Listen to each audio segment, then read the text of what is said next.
Bonjour à tous. Je continue à vous partager des extraits du volume de bioéthique de Monseigneur Elios Greccia. Différents modèles éthiques et questions de métaéthique. Les modèles de bioéthique.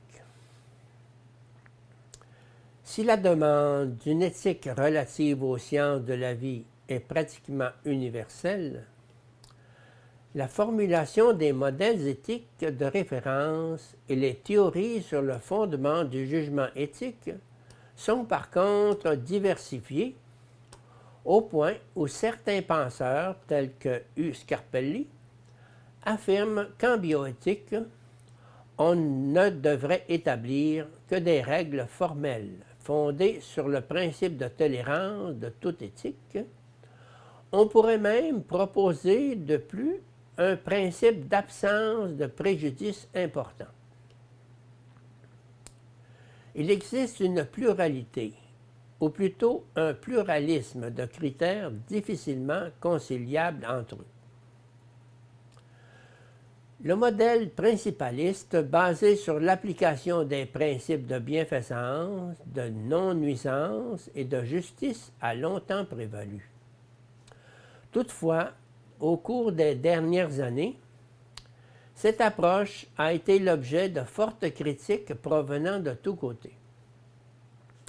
C'est ainsi que d'autres modèles voient progressivement le jour.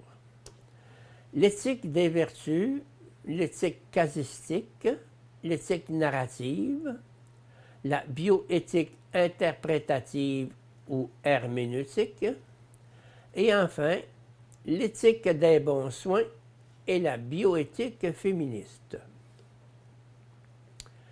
Il ne suffit pas d'élaborer des paradigmes conceptuels qui peuvent s'adapter aux solutions des cas limites et qui se basent simplement sur une espèce de consensus pragmatique et par ailleurs flexible selon les circonstances.